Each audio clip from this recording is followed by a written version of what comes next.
Hey, so I get asked a couple of questions quite a bit, usually offline to be fair, they're not respond to comment kind of questions, about how am I coping with 9 weeks of lockdown so far in Tamaki Makaurau. And I've got to say, I'm kind of at the point now where I'm not surprised anymore by lockdown restrictions, and it doesn't get inside my head as much as it used to. Because I've spent the last 9 weeks here by myself. My only interactions with people have been through things like this, and then going out and visiting the dairy or visiting the supermarket, which I can't do at the moment anyway because my car battery's buggered and I can't go and do anything about the car battery because the places that sell them won't courier them out because they're full of acid, so they're a dangerous good. It's a complicated mess. So I thought I would give you a little bit of an insight into some of the things that I do during the day to pass the time.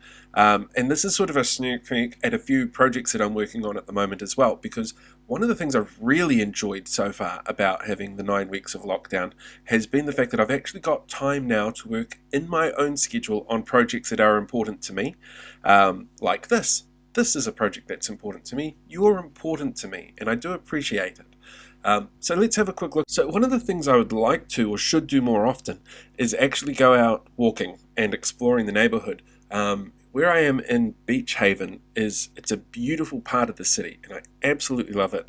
About 300 meters that away is Waitemata Harbour, but to get there from here there's a big cliff drop at the bottom of the hill. So there's initially a 5 kilometre radius that you were supposed to be allowed to go on. That's less than 5 kilometres, but I can't get over there without learning to swim the harbour, and I'm not doing that anytime soon, especially since there were killer whales out there last week.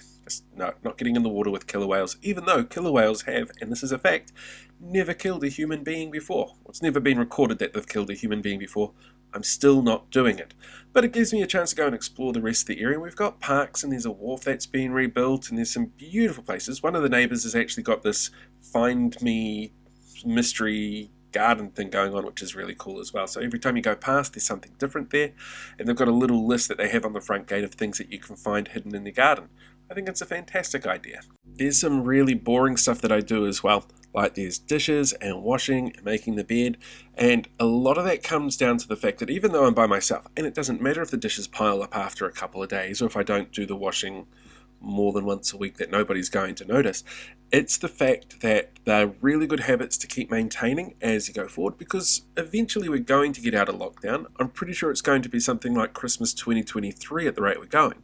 But I want to make sure that by the time that we're moving forward and everything's getting back to normal, that I haven't lost any of those skills that are really core basic skills that are really simple to forget. At the same time, there's no stress about it, and it's not the sort of thing that you should feel judged by if you're not doing the dishes every day, for example. It's the sort of thing that you should take on your own time and find a way forward for yourself. Alright, so as some of you may know, I got made redundant during this lockdown, and I'm certainly not the only one. And one of the things I've noticed is that it tends to be people who are working in things like marketing, advertising, and comms that have been hit really hard by this, because companies don't see a point in maintaining marketing when you've got nobody to market to because nobody can get out. So a part of my day, every day, is sitting down looking through job ads. I go through Seek and LinkedIn and occasionally TradeMe, never Facebook jobs because I just find that really frustrating more than anything. But I go through and I do a bit of job hunting every day. But that, I think, is going to be a whole video by itself, because it's been fascinating just going through that process in the middle of lockdown. So yeah, I'll do another video on that. That might be a video for later in the week, but job hunting is definitely on the list of things that I do. One of the other things that I'm doing at the moment is a little bit of freelance work. So they're what we call contract jobs. So basically I'm paid to do a singular job. So there's been a whole bunch of different stuff in this field, actually. There's been some blog writing for a couple of engineering companies where I go through and they tell me the content that they want, or to give them examples of content that I can create for them, and how that would work in building things like SEO, or how it would work in building up an audience that they're after, or sort of targeting a market that they want to do some good PR with. So there's a little bit of that goes into it. At the other time, there's things like I've just done 12 months of planning for an electrical company for their emails that you get. So every company, probably sends out digital emails to you, and you get a million of them in your inbox. This company, because it's a small outfit, they needed a bit of help with making sure that actually got done. So that was one of the contract jobs that I did 12 months worth of that, one email a month. So yeah, The other thing that I'm working on, and I'm really excited about this one, is a podcast series for Free FM called Big Things Ahead. And this is a series that looks at some of the big changes that are coming up on within Kirikiriroa Hamilton at a local government level. So it's Three Waters, it's electoral reform, it's iwi representation, it's transport changes, because one, I love Hamilton. It's where I grew up, it's my hometown, but seeing how much it changes and evolves is really cool. So I'm sitting down and I'm interviewing people with that one, trying to get that together. It's been a lot more difficult to actually pin down some of the politicians than I'm used to, even though they're in level 3 too. So these people should know who I'm talking about. Please message me back so we can organise a time. I want to get this done. I want to get this out there, and I want people to see just how awesome Hamilton can be. So please, call me, message me, check out your Facebook Messenger. You've all got my number, you know who I am. So one of the more recent additions to things that I do to kill time during the day is the community Facebook page in Kawhia that I run. It's a really interesting thing to look at, because I'm noticing most of the community is really positive, and if you put out positive stuff for them to follow up on, they're really keen on it. There are still people like anti-vaxxers who'll try and sneak on posts at 1 o'clock in the morning thinking that nobody's going to realize what they're doing. There are people who have real issues with cognitive dissonance and don't understand that when you look at something and you interpret the information based on your own bias, that you're giving the wrong information to other people. But the thing I really enjoy about that is, like, I've been putting up posts going, show me your photos. Tell me what TV shows you like. What's your favorite place to go? And the people there have been absolutely amazing. I'm absolutely loving it. What I'm really loving about it is seeing how much different parts of the community come together to celebrate what they've got. And I think that's really cool. That was something that I really missed when I moved up to Auckland, was that sense of community, which I don't often feel when I'm up here, because it's such a big place and there's so many people. But Kawhia is mint for it, as is Hamilton. The other project that I'm working on, which is very personal for me, that I'm really excited about, is a feature film script. Now, I've worked on short films, I've produced films before, and film competitions, and I've taught, and I've done all these other things, but I've never gone out and made a feature film myself, because it's a lot of work. And it's really hard to get into a position where you can just go off and make a feature film. It costs a lot of money and it costs a lot of time. So I've been using a lot of this 9 weeks to sit down and hone story and characters and all that kind of stuff. I've been working on this for a while now. Actually, I couldn't even tell you how long it's been.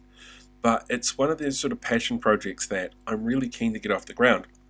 So for me, one of the things I always got when I was getting feedback on writing at university and at Wintec was, you need to make the characters more relatable.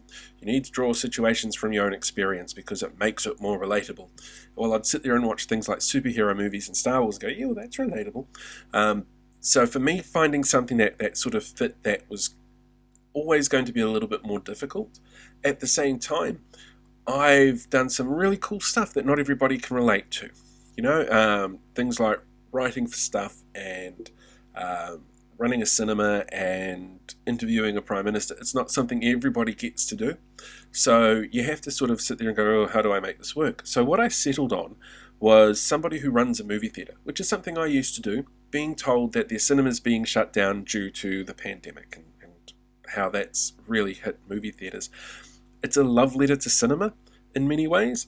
And it's something I'm really passionate about. It's a ragtag team of film lovers who go off and do what they can to fight corporate greed, to try and celebrate cinema in their community. I'm really excited about it. I actually finished the fourth draft last night at about midnight, and I'm really keen to get going. However, the biggest problem with this is that I'm a little bit hesitant about what I'm calling the 2021 curse.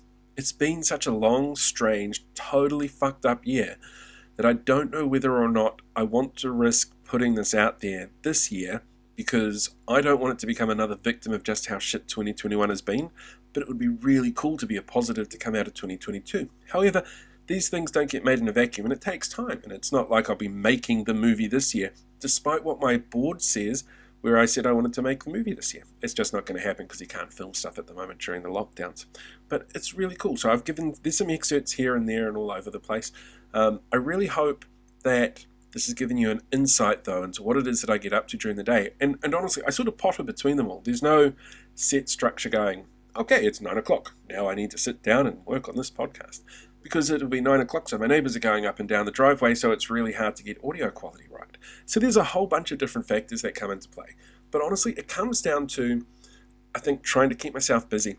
So Terry Pratchett had this great line about boredom. Like, humans were the only creatures that created boredom in a universe full of wonder. And I'm trying really hard to make sure that I don't end up being one of those people who celebrate boredom. And I really hope you don't either. Do what you can to celebrate not being bored and finding new ways to do things and getting out there and following your passion as best you can when locked up. Alright, that's me for today. Tomorrow, I think I'm going to do a video on job hunting during the pandemic because there's been some real surprises with how that's going at the moment. Alright, I will talk to you guys all later and have a great day.